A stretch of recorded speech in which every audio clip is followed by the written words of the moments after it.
tienen Biblia, ¿cierto? Trajeron Biblia, celular, necesito que la tengan. Ya, fantástico. Entonces, las tres prédicas van a ser hoy día, que es la preparación, segundo, el anuncio, y tercero, el nacimiento. El nacimiento lo estaríamos viendo en un parque, y vamos a hacer un parto en vivo. No, mentira. Vamos a hacer un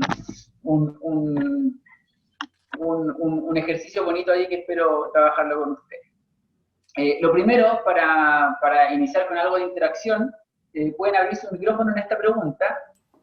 La pregunta es, cuando hablamos del nacimiento o de la Navidad, ¿qué ideas le vienen a la cabeza? ¿Por qué es relevante para el mundo cristiano tomar esta temática y cuáles son aquellos elementos o conceptos más significativos dentro de esta idea para ustedes? Cualquiera. O sea, yo pienso, cuando dicen Navidad, lo primero que se me viene a la mente es como un pesebre, siempre. Y o sea, se me hace como muy heavy la idea de un Dios que decide nacer en un cuerpo muy débil como humano. Y es como el Salvador siendo tan pequeñito y tan humano. Y creo que por eso es como muy importante recordarlo, porque es como el hito que es Dios haciéndose carne.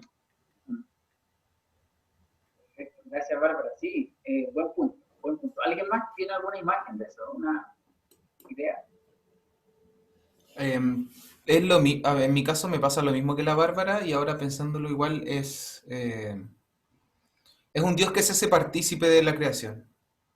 Y se hace partícipe no se aísla a su creación, sino que se une y busca la creación con este acto. Entonces, a mí me gusta eso. Qué profundo, Pato. Bien, súper. ¿Alguien más quisiera compartir su reflexión? O sea, yo soy súper hereje y pagano. Pero yo siempre, o sea, tengo esa memoria de llega Navidad y estaba la competencia de quién tenía la casa más bonita, ¿no? Era eso mi recuerdo. Pero ahora sí me lo cuestiono. Me lo estoy como reformando. Así que gracias por la pregunta. Bien. Casi lo muteo, pastor. Casi. Casi lo muteo, pero no. Un segundo más y había que hacerlo. Sí. Pero estamos bien. No sé si alguien más quisiera hacer una observación o seguimos. José, cuando tú me digas, yo voy a ver dónde corto, pero para saber que tú estás listo, solo aviso. No, sí estoy bien ahora, ya estoy bien, ya estoy bien. Ok, entonces déjame terminar con la idea y te doy el paso a ti. Entonces, ¿por qué hago esta pregunta? Porque esta pregunta es significativa, porque pareciera que, y de hecho así lo es, el año tiene diferentes énfasis, ¿cierto? Cuando entramos, no sé, a septiembre, desde el aspecto de la chilenidad, el mes de la patria, ¿cierto? En fin, pero también el mes de la Biblia. Entonces como que nos ponemos más receptivos a las escrituras, nos ponemos más sensibles a esta lógica. Cuando llega marzo-abril, por ejemplo, Semana Santa, de alguna manera también nos ponemos más sensibles al elemento de la pasión, de la muerte de Jesús, de la cruz, y predicamos un mensaje de la cruz que está perfecto. Y de la misma manera, a fin de año, Navidad, y recordamos a este Jesús, como decía la Bárbara, a este Jesús o Dios frágil, a este Dios que se hace sark en griego, se hace carne, pudiendo el autor bíblico ocupar cualquier palabra en griego para identificar este elemento, ocupa la palabra sark, que es carne, que es fragilidad. Esa palabra ocupa para identificar al Dios humano. Es interesante. Entonces, lo que quiero que podamos ver hoy día, después que tengamos un tiempo de adoración con José, es que cómo esta idea de que el Dios que viene, no viene en un momento especial. Si bien entendemos el momento como especial, viene en medio de la historia. La historia de la humanidad está corriendo, y viene Jesús, ¡pah!, y la parte, ¿cierto? Parte esta historia. Pero Jesús viene, y como bien decía Patricio, se hace parte de la humanidad. Se hace parte. Y cuando Jesús cae en medio de nosotros, como dice el libro de Mateo, que vino a vivir en medio de nosotros, ese entorno a donde Jesús viene a residir cambia, se modifica. No puede Dios venir y la cosa aquí no ha pasado nada. Se modifica el entorno, se modifica la cultura, se modifican las reflexiones desde la perspectiva del Mesías, a quién esperamos, a quién venimos. Entonces yo quiero que en esta predicación poderlo llevar a ese lugar, como esa idea del anuncio viene y esto que Dios está llegando o está por llegar, prepara o configura de alguna manera la vida de las personas que están ahí al lado. Los dejo con eso y vamos a durar un momento con Josué y retomamos el mensaje.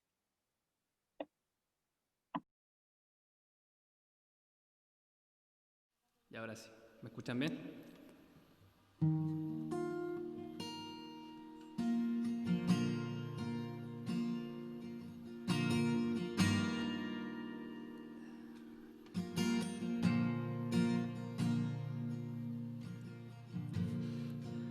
Escucho tu corazón, cada latido está llamando mi nombre. Soy atraído otra vez por tu sangre.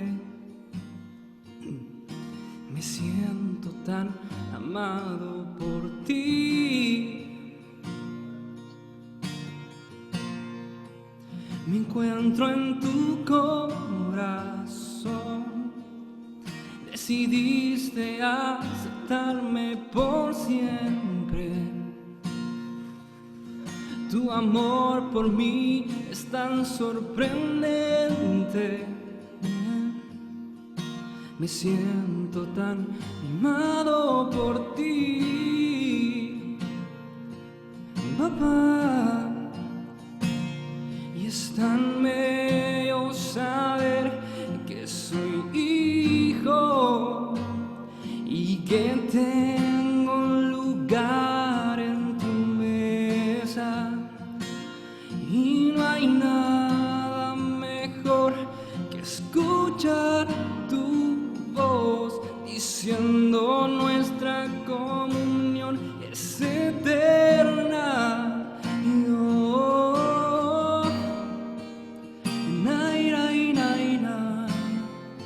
Me amaste primero con amor verdadero.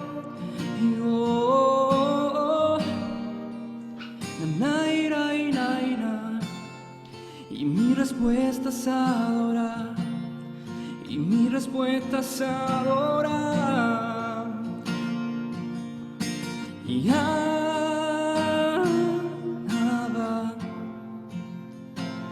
tu amor nunca falla, siempre me abrazas. Y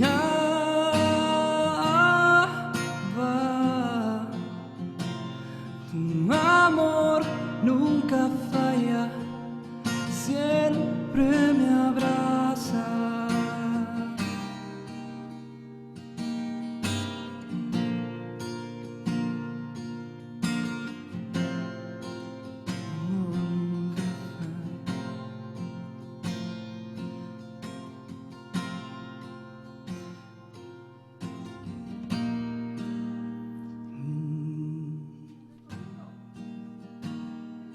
Hay una canción que yo creo que llegó a mi corazón hoy día mientras pensaba en qué cantar. Decía, Señor, ¿qué canto? Y viene una canción antigua, yo creo que con Andrés nos vamos a entender muy bien. No, Andrés. ¿Se acuerdan de esta que dice? Por mucho tiempo busqué una razón de vivir en medio de mil preguntas. Tu amor me respondió. Ahora veo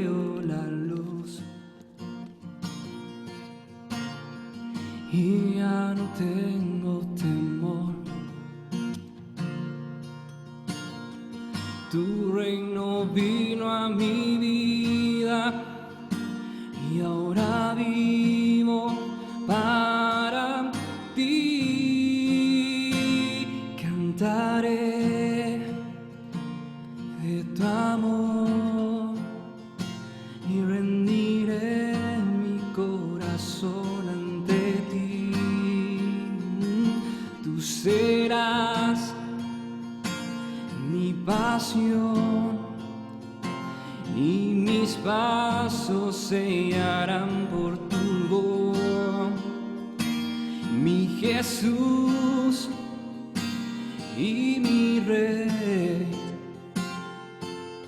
De tu gran amor cantaré, mi Señor.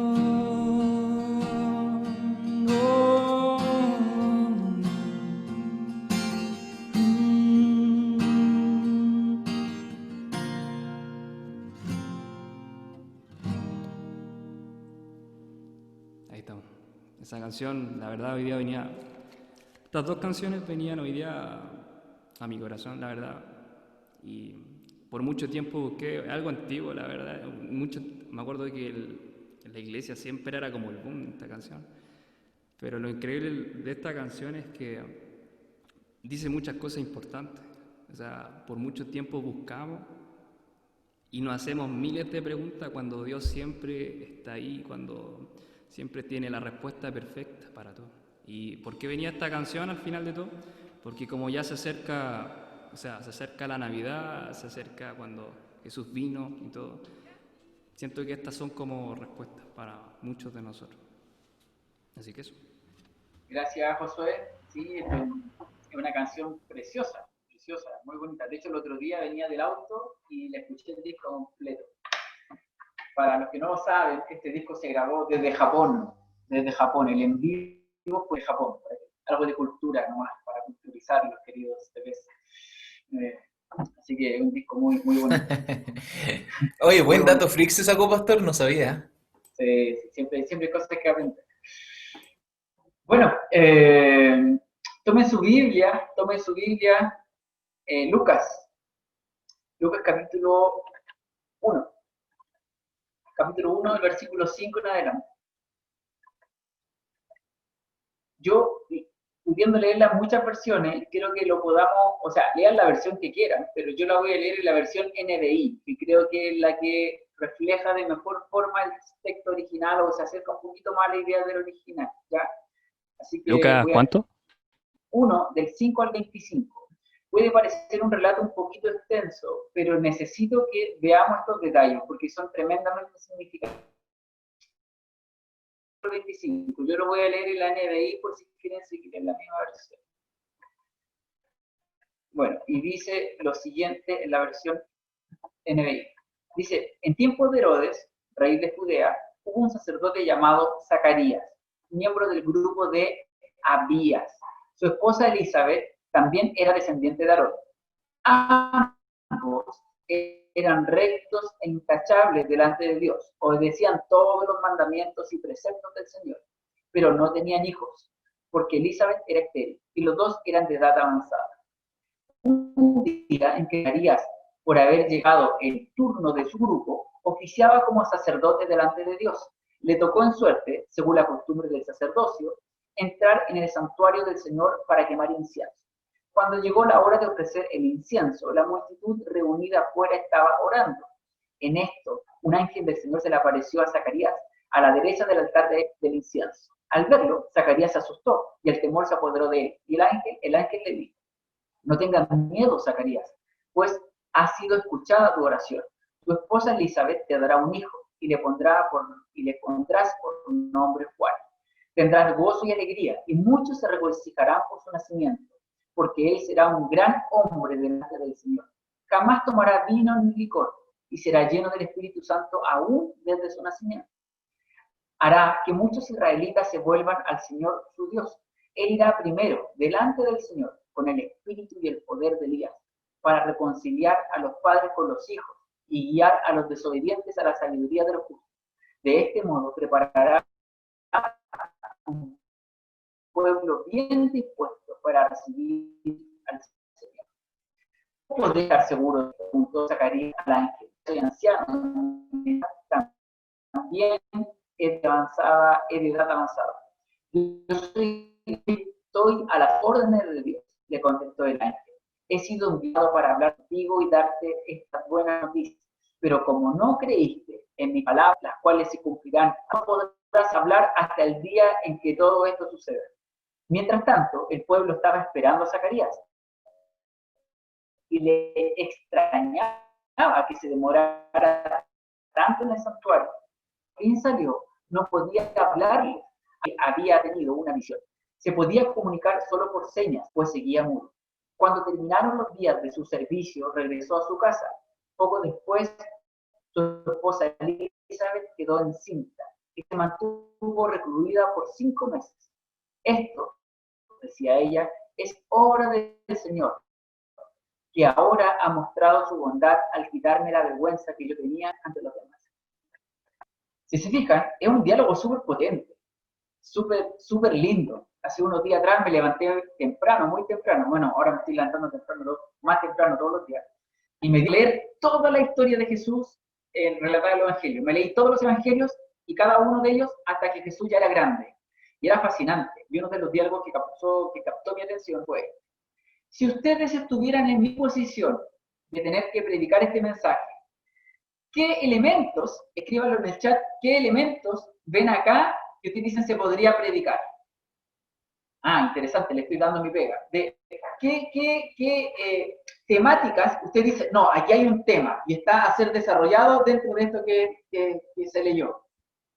Yo identifico al menos 3 líneas, no son las únicas, pero al menos 3 líneas gruesas, que son la intención teológica de Lucas al escribir este relato.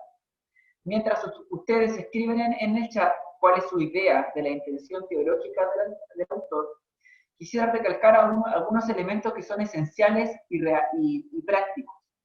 No olviden que esto no busca ser una biografía de Jesús, esto es un relato teológico. De hecho, el libro de Lucas parte diciendo que Lucas se esfuerza en recopilar la mayor cantidad de información posible, así como había muchas historias dando vueltas, dice, bueno, yo también quiero escribir la mía. Y tomó muchos elementos y ahí sale el libro de Lucas, o el Evangelio de Lucas. De esa manera, no es una biografía, de hecho, ningún evangelio pretende ser una biografía, es un relato teológico. Entonces, de la manera en que está expuesto, hay que ponerle freno mano al autor. Ahora lo que voy a hacer con ustedes, les voy a poner freno de mano y nos vamos a leer esto como el diario. Vamos a tratar de escudriñar qué es lo que el autor quiere que nosotros entendamos y por qué hay ciertos elementos que están escritos de determinada manera, desarrollando un hecho histórico a la luz de la teología actual. Entonces, eso es lo que quiero que podamos revisar. Bueno, ¿alguien tuvo una idea de lo que le gustaría jugársela? Estamos leyendo Lucas capítulo 1 del 5 al 25. Conducta intachable, la vida de Juan hará volver a muchos israelitas, situación de honra. Perfecto, sí, es una línea, Manu, muy bien. ¿Alguien tiene una idea más? ¿Qué es lo que quiere decir el autor al escribir este relato? ¿Cuál puede ser la intención teológica? Yo identifico 3. Déjenme despacio para que piensen. Al menos 3 líneas teológicas de acá. ¿Ya? Mientras la escriben, yo les voy a dar las que yo vi. La primera de ellas es la que tiene que ver con la revelación de Dios para la humanidad. Aquí se revela Dios a la humanidad. Se le está diciendo al mundo entero, y vendrá Jesús. ¿Logran ver eso? Vendrá Jesús y vendrá con una misión clara, una misión definida. Y está diciendo, con eso, la segunda idea práctica o la intención teológica del autor es demostrar que este preparar el camino lo va a hacer un profeta, lo va a hacer Juan, como bien dice el Manu. Entonces, no solo se muestra que Jesús viene, sino también se muestra quién lo mostrará. En este caso, Juan. Se muestra el ministerio de Juan. Se muestra que va a tener una característica el ministerio de Juan, unas características un poco ascéticas, por ejemplo. Y la tercera línea es que se muestra que este acto glorioso del Dios humano recae en preparar el camino en una pareja de abuelitos, en una pareja de viejitos. Entonces se muestra la vida de dos ancianos. A ver, estas tres líneas, a ver si tienen visión de Dios. Aquí voy a ver qué tan conectados están. ¿Cuál de las tres vamos a predicar hoy día? ¿Vamos a predicar la anunciación de Jesús al mundo? ¿Vamos a predicar el ministerio de Juan el Bautista? ¿O vamos a hablar de los dos ancianos? ¿De qué creen ustedes que vamos a hablar el día de hoy? El Manu dice de los abuelitos. ¿Qué creen ustedes? Abuelito, dice Patricio. ¿Para qué dices tú? ¿Qué crees? Amanda, ¿qué crees tú que vamos a hablar ahora? A ver si están en la línea. Están hablando mucho. Vamos a hablar de los abuelitos. De los abuelitos. Interesante, bien. Y la 3 dice la Duranga. Los abuelitos, correcto, vamos a hablar de los abuelitos. Bueno, y primero, identificar elementos que son propios de la cultura. Si ustedes se fijan, el relato parte diciendo que Zacarías era un sacerdote y a él le tocaba oficiar. A él le tocaba. Dato no menor es considerar que era miembro de una de las 24 divisiones de sacerdocio, y en donde habían aproximadamente 18.000 sacerdotes. Entonces, que le tocara a uno era de verdad me toca. Algunos dicen que llegaban a oficiar una vez en la vida un sacrificio en el templo. Entonces, no era menor que le tocara. De hecho, si ustedes se fijan, mudo y todo, Zacarías se quedó sirviendo. Y dice que una vez que terminó, recién se fue a la casa. O sea, no es como, quedé mudo, me pasó algo, no puedo seguir sirviendo. No, su pega era extremadamente importante y tenía que seguir ejerciéndola hasta que se terminara. Dato no menor. Segundo, le causaba como un eco histórico. Veían viejitos que ella era estéril, que Juan iba a tener características especiales, una vida ascética, y no solo una vida intachable, porque habían personas que, teniendo vidas intachables, no tenían tantas exigencias como Juan. No había tantas exigencias en la vida de Juan. Y Juan, Dios le iba a hacer esto no, esto sí. ¿Se fijan? Súper definida. La vida de Juan se define antes que nazca. De hecho, se le dice antes que nazca que no puede tomar vino, por ejemplo. O sea, algunos que yo conozco estarían fritos con ese mandato de Dios desde la guatita. Fritos, o sea, Dios define la vida del profeta antes que nazca. Y dato no menor, recuerden que Jesús mismo dice después de Juan, no hay nadie más grande que Juan. O sea, dice que Juan es lo máximo en cuanto a profeta en el Nuevo Testamento, dice, Juan la lleva. Eso es lo que está diciendo Jesús después, más adelante lo relata. Entonces, cuando hablamos de esto, y yo le hablaba al inicio, haciendo la introducción, cuando Jesús viene, cuando Dios mismo se revela a la humanidad, en la humanidad, me gustó esa reflexión, Patricio, en su propia creación, lo hace irrumpiendo en la vida de una familia. Irrumpe así, cae con fuerza, y esa vida de esa familia tiene características, pero de ahí para adelante no pasa a ser la misma. De hecho, Zacarías con Elizabeth, lo primero que encontramos en esta familia en particular, si nos vamos al versículo 6, nos dice que Zacarías y Elizabeth eran justos a los ojos de Dios y cuidadosos en obedecer los mandamientos y las ordenanzas del Señor. Esto, desde la perspectiva judía, era extremadamente importante. Extremadamente importante. ¿Se acuerdan? Después otro texto un poquito más adelante o después, ¿a quién se le llama justo dentro del círculo de Jesús? A José, ¿cierto? Se dice que José fue justo porque era un hombre justo, no dejó sola a su esposa María, ¿cierto? Fíjense esto. Ellos eran justos, y desde la perspectiva de un judío, esto tiene un peso tremendo. Deuteronomio 6:25 nos dice que, y si obedecemos fielmente todos los mandamientos, escuchen, todos los mandamientos, ante el Señor nuestro Dios, tal como lo ha ordenado, entonces seremos justos. Un judío se entendía a sí mismo justo, o lo entendían justo, cuando miraba y obedecía a rajatabla la ley del Señor. Complejo, porque el Antiguo Testamento tiene un montón de mandamientos y otro montón de ordenanzas, que son más de 600 en total. Entonces era literalmente vivir bajo un código que para algunos era imposible llevar. Y es por eso que es una de las preguntas que le hacen a Jesús. Bueno, de todo eso, de todo lo que sabemos, ¿qué es lo más importante?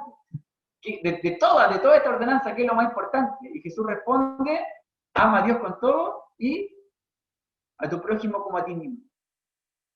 Bueno, estos eran estos abuelitos. Eran justos ante los ojos de Dios. Pero la característica que tenían es que ella era estéril, Elizabeth era estéril y Zacarías era viejito. Ambos eran viejitos.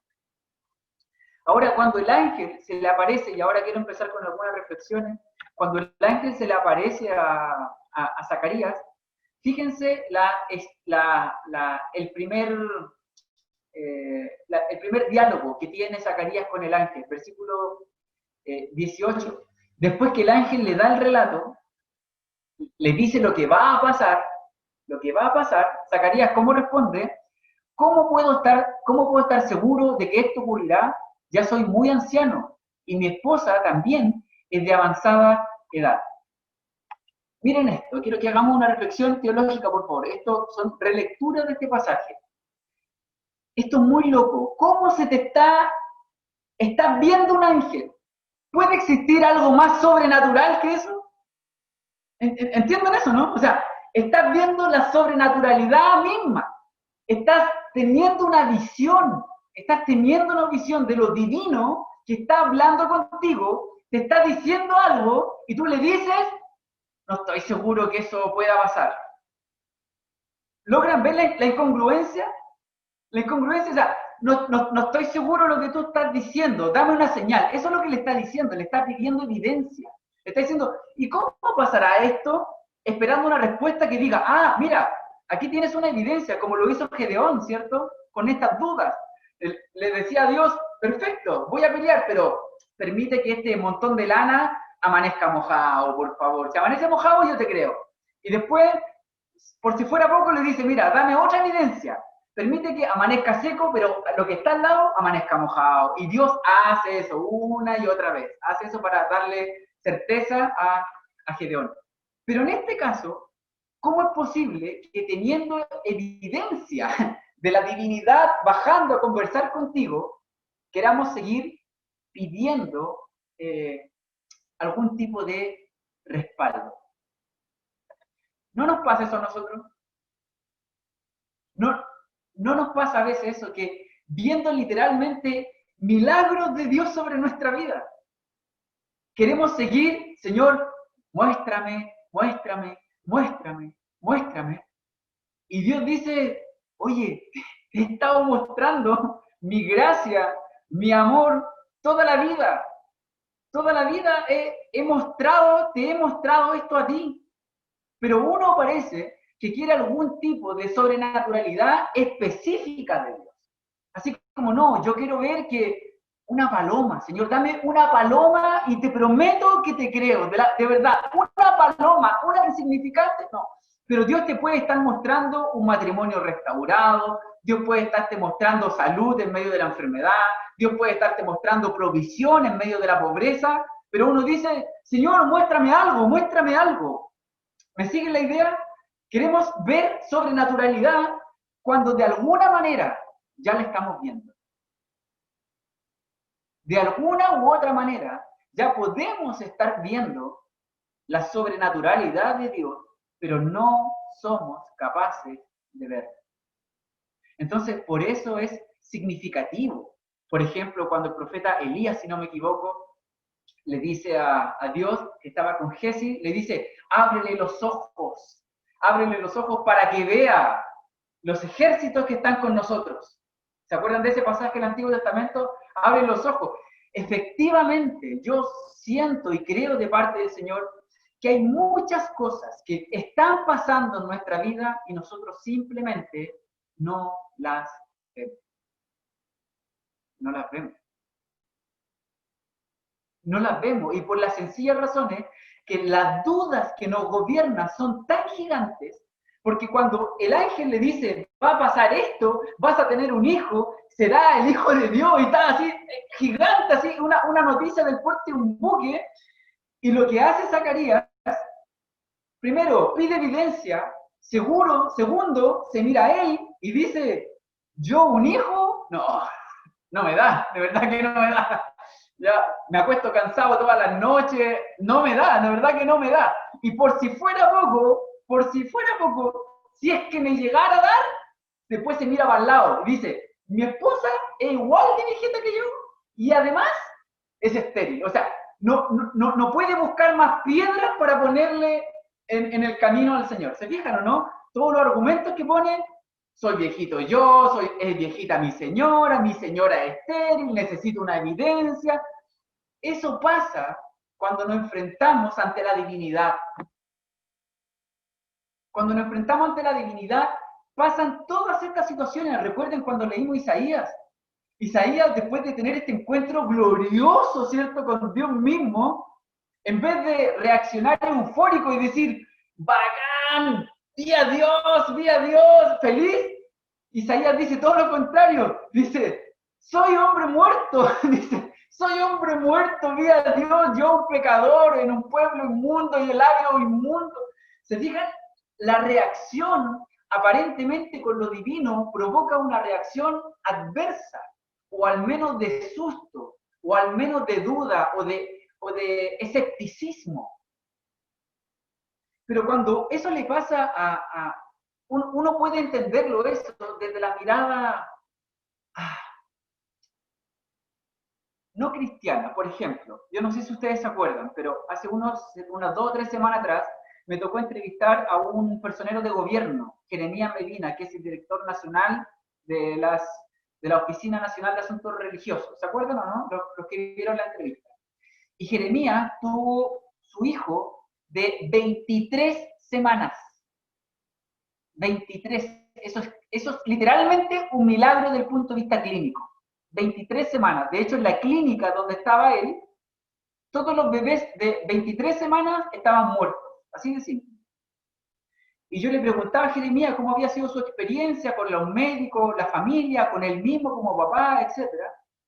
Y él me decía lo siguiente. Decía, los médicos que tenían algún grado de fe o concepción de Dios, decían, esto es como milagroso. Aquí algo pasó, aquí algo de Dios pasó. Y los otros médicos que no tenían un lenguaje cristiano, por decirlo de alguna manera, le decían, aquí han sucedido cosas muy extrañas. No sé si me siguen la idea. No validando esta mano sobrenatural, pero reconociendo que había algo extraño. Entonces, yo llamo a reflexionar en este punto no menor, que todos nosotros en nuestro proceso de vida hemos tenido esta irrupción de Jesús. Pato, ¿hace cuántos años vino Cristo a tu vida? ¿O hace cuántos años viste a Jesús como tu Salvador? Hace 5 o 6 años. 5 o 6 años. Gracias, sí. Gracias, Pato. Hace 5 o 6 años, Pato estaba en la misma situación que Zacarías, así, con una conciencia de Dios, ¿cierto? Probablemente una conciencia, pero viene Jesús y le cambia. Y le cambia la vida. Y eso en nosotros provoca estragos. De ahí para adelante hay muchos que siguen pidiendo señales. Pero ¿cuál es la primera gran señal? Que Cristo está ahí. Cristo está ahí para ser visto, para ser creído, para ser acogido. Y en el caso de Zacarías es aún más fuerte, porque es alguien que sirviendo en la casa del Señor, en el templo, ¿cierto? Sirviendo en el templo, pudiendo tener una cercanía mayor a los elementos espirituales o sobrenaturales, se asombra con duda, se asombra con escepticismo. Hola Cape, bienvenida, estamos leyendo Lucas del capítulo 1 del 5 al 25. Gracias. Entonces, esa es la primera reflexión que yo quiero ponerles y hacerlos aterrizar en su experiencia personal. ¿Qué de eso les pasa a ustedes? ¿Qué de eso me pasa a mí? Teniendo ya al Dios que me dijo lo que pasaría, ¿de qué manera yo estoy exponiendo mis dudas, solicitando más evidencia, a pesar de que Dios ya te lo dijo, y poniendo la realidad, por dura que sea? Soy viejito, es viejita, es estéril. ¿Cuáles son tus piedras? ¿Cuáles son las piedras que tú le estás poniendo al Señor? Fíjense esto, todo esto se condice con la necesidad de ellos mismos. Viene Dios y no solo irrumpe en la vida de este matrimonio anciano, sino que irrumpe a partir de una necesidad. El versículo 13 nos dice el ángel: no tengas miedo, Zacarías, pues ha sido escuchada tu oración. Tu esposa Elizabeth te dará un hijo y le pondrás por nombre Juan. Le pondrás por nombre Juan. Miren, ellos aparentemente estaban orando que querían ser papás. ¿Se imaginan la presión social de eso? En un contexto judío, donde no tener hijos era literalmente no tener la bendición de Dios. Nosotros, y hablo a los que tenemos hijos, ahora está el Pato, yo, la Capa estuvo hace un ratito, pero cuando tú te casas, casi al otro día la familia empieza, bueno, ¿y cuándo la guaguita? Yo no sé si pasó contigo, Pato, pero así, casi al otro día, está en luna de miel y empiezan, bueno, ¿y la guaguita cuándo? ¿La guaguita cuándo? Bueno, no alcanza ni a pololear en el matrimonio y ya quieren guaguita. Ahora, fíjense eso, pasando un año de casado, 2, 3, 4, 5, 10, 15, 20, y que llegues a la ancianidad. ¿Logran tratar de percibir esa presión? Traten de ponerse en los zapatos de esos abuelitos. ¿Logran? ¿Perdón? Que antiguamente la gente que vivía, lo que relata la Biblia, la gente vivía más, tenía más edad prácticamente, o sea, alcanzaba más edad que en estos tiempos, prácticamente. Entonces lo veo mucho peor todavía. Sí. Correcto. O sea bueno, y más allá de la edad que se casaron, es que la Biblia relata que ya eran ancianos y no tenían hijos. Y más encima, Lucas da el antecedente que estaban orando por eso, o sea, como que da más pena, ¿se fijan o no? Así como llevaban años, tiempo orando. Y viene el ángel y le dice: escuchamos tu oración, Dios escuchó tu oración. O sea, ¿cómo reaccionamos cuando queremos ese regalo imposible y te llega? Así como dice, no, yo quiero una parrilla que vale como 300 lucas, pero yo sé que jamás me la van a regalar. Pero si me la regalaran, yo diría, no, de verdad, es una broma, no, como que no me la creería. No sé, ¿les pasaría algo de eso a ustedes, no? Piensen en su regalo favorito imposible. Si la Vero me regalara la guitarra que yo quiero, sí, me pasaría lo mismo. No, ¿Te pasaría? mentira. Y se lo pidió harto tiempo, hartos años. Bueno, todos tenemos un deseo imposible, y al parecer para ellos era como este deseo imposible. Pero al parecer esos deseos imposibles terminan instalándose como dudas permanentes. Y fue lo que les pasó a ellos. Porque si ese deseo imposible hubiese tenido de verdad un asidero a la realidad, Zacarías habría acogido esa verdad. Y antes de poner cualquier excusa, ¿qué debería haber hecho un buen hombre? Haber dicho, gracias. ¿Pero lo escuchan decir gracias, Zacarías? Es fuerte, ¿cierto? Igual lo pienso en el contexto que estaba él, y que llega algo así así natural, así a ese lugar, Me lo imagino, entonces como que te digan, hey, tú sí vas a poder tener un hijo, tú quedas como que... Yo encuentro que sería incluso hasta un poco difícil, o sea, es como que estuvieran probándote, literalmente en ese momento. Sí, es fuerte, es fuerte. Pero aún con todo eso, por ejemplo, María dice, hágase en mí como fue dicho, como es la voluntad de Dios. Aceptó, acogió esa realidad. Pero desde Zacarías no se logra visualizar eso. Puede ser porque lo dejaron mudo, así justo no alcanzó a expresarse, podría ser una alternativa. Pero no se ve ese relato. Lucas no lo recoge. ¿Me siguen la idea hasta aquí? Ahora quiero que puedan ver esto, cómo estas dudas se quedan instaladas tanto que tienden a ponerle piedra de tropiezo a la realidad de Dios. Ahora Elizabeth, ¿quién era Elizabeth? El versículo 7 nos dice que Elizabeth no tenía hijos porque era estéril y era de avanzada edad. Fíjense que esa característica la Biblia la relata varias veces en varias familias en el Antiguo Testamento. En varias familias, cuando se habla de Jacob, Esaú, José, Benjamín, Isaac, y para graficarlo de mejor manera en un matrimonio, para no ir más lejos, Abraham y Sara. ¿Se acuerdan ustedes el relato? Muy características muy similares. No obstante, aquí pasa algo realmente fuerte también. Cuando nos vamos al versículo 25, váyanse al versículo 25, por favor.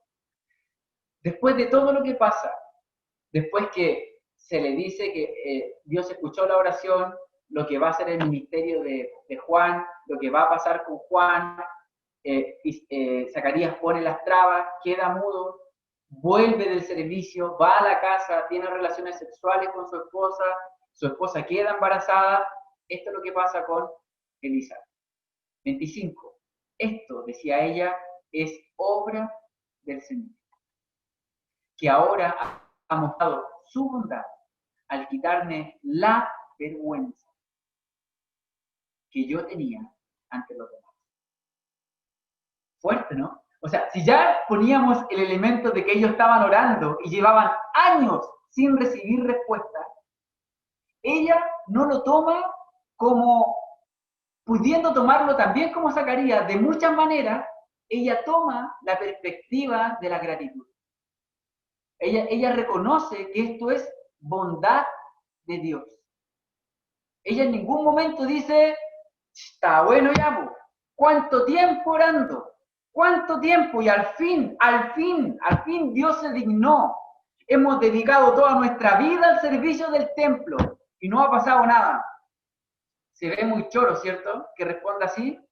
Se ve choro, pero no fue como respondió Pablo, por ejemplo, cuando dice, he orado 3 veces al Señor, 3 veces, casi como que fuera mucho, 3 veces le he pedido que me quite el aguijón.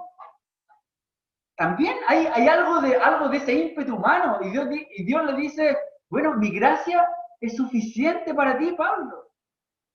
Y en ninguna parte sale que Pablo fue sanado de su aguijón, que algunos teólogos postulan que eran dolores de cabeza, que Pablo era jaquecoso, o bien postulan que Pablo tenía problemas a la vista, y eventualmente a tener problemas a la vista le daban dolores de cabeza. Entonces, si es así, Dios nunca le quitó eso a Pablo. Nunca se lo quitó. Dios le dice, mi gracia es suficiente. Pero la carga emocional y familiar que hay aquí es potente porque Elizabeth reconoce que durante todo ese periodo de vida que ellos han estado orando, no eran personas neutras. Ella se veía en relación a su sociedad, a sus contemporáneos, de manera disminuida. Ella tenía vergüenza. Dice, y con esto, Dios me quita la vergüenza que yo tenía ante los demás. Y esto es un tremendo mensaje para una cultura contemporánea como la nuestra. Porque aquí estamos hablando de la vergüenza de no tener un hijo. Pero ¿cuántos de nosotros no hemos pasado por vergüenza de no tener una casa grande?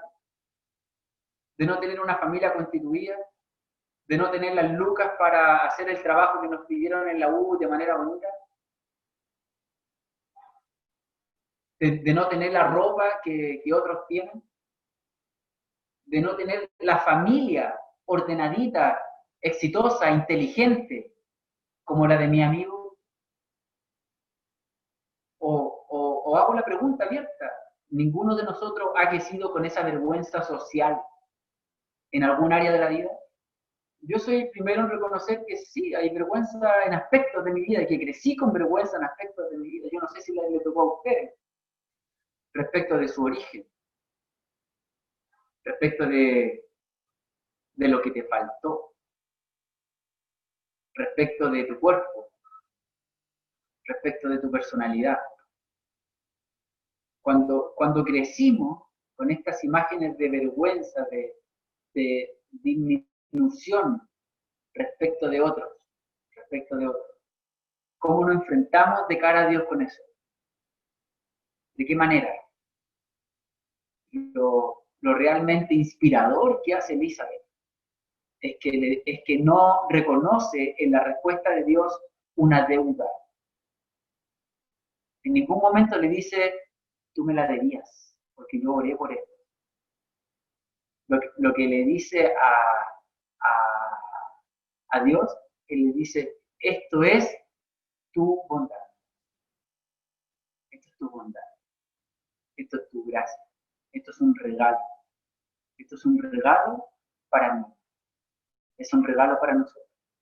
Y te doy gracias porque por este regalo, mi vergüenza se va. ¿Me sigue la explicación de lo que quiero intentar desarrollar en este punto? ¿Sí? ¿Se entiende lo que estoy diciendo? ¿Sí? Entonces, yo hago la pregunta ahora, y le hago la pregunta de manera muy seria, si ustedes quieren, o reflexiva. ¿Hay en nosotros hoy día ese estatus de esa condición? ¿Hay en nosotros un estatus de vergüenza por algo? ¿Hay un grado de vergüenza porque nos falta algo? ¿Porque somos carentes de algo? Porque esto tiene que tener un correlato. ¿Qué es lo que pasaría si tu estado de vergüenza por tu falta de algo continúa en el tiempo? ¿Cuál va a ser tu postura delante de Dios? ¿Cuál va a ser mi postura delante de Dios? Ellos llegaron hasta la ancianidad buscando algo o pidiendo algo. Y en todo ese tiempo nunca dejaron de servir. En todo ese tiempo nunca renunciaron al Dios que amaban. Nunca renunciaron al Mesías que esperaban. Con toda su oración no contestada, seguían orando y seguían sirviendo. Entonces, ¿de qué manera, como cristianos y cristianas, nos enfrentamos de cara al futuro? Si es que hoy día tenemos esos grados de presión social por lo que no tenemos, ¿cómo es nuestro grado de espera delante del Señor? Y esto que yo quiero que nosotros paremos, y es por eso que les digo que esta prédica es como un freno de mano a la historia de Jesús. Porque hasta aquí Jesús empieza, o Dios empieza a ordenar las cartas para que Jesús se haga humano. Y en este ordenar las cartas, toca la familia de Jesús, Elizabeth, la familiar de María, toca la familia de Jesús. Y dice, esto va a suceder con ustedes, esto va a suceder con tu hijo. Y porque no creíste, quedaste mudo. Pero esto para ti, bajo el mismo hecho, uno recibe un estar mudo y la otra persona, su esposa, lo ve como una bendición, como un regalo bondadoso de Dios para él.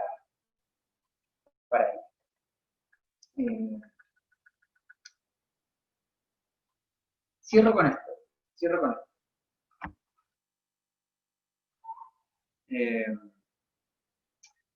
Cuando Jesús viene, tanto a la humanidad como a la vida de cada ser humano, las cosas tienden a cambiar, tienden a alinearse o a desordenarse, depende de la perspectiva que quieran tomar.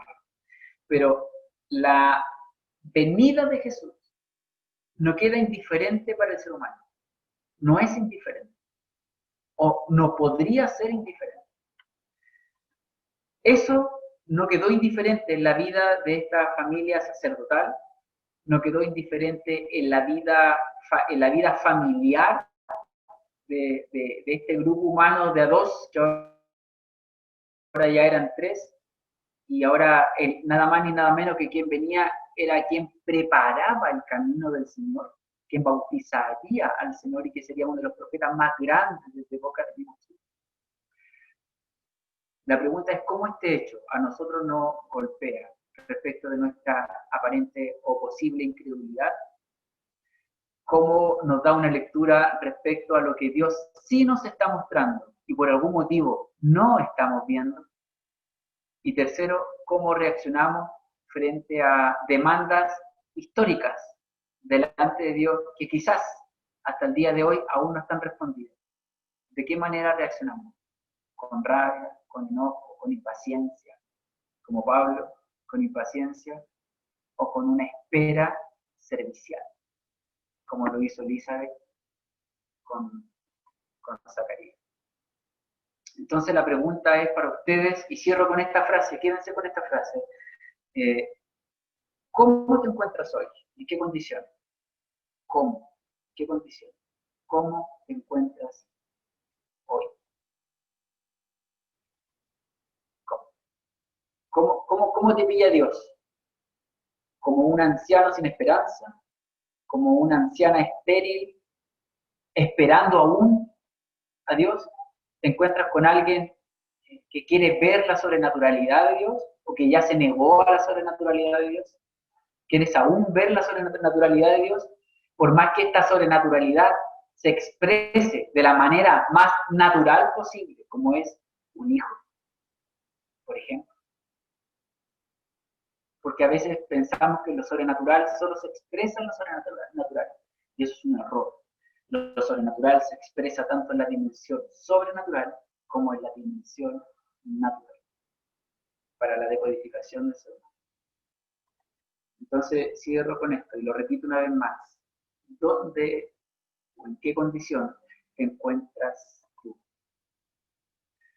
Porque, y esta es la frase de esperanza, porque si Dios hizo un cambio en esa pareja de abuelitos, ¿lo podrá hacer en nosotros que somos cabros jóvenes? Me incluí, ojo. ¿Lo podrá hacer en nosotros que son chiquillos jóvenes? Claro que sí. Claro que sí. Con toda la fe del mundo. Con toda la fe del mundo. Dios nunca deja. Amén.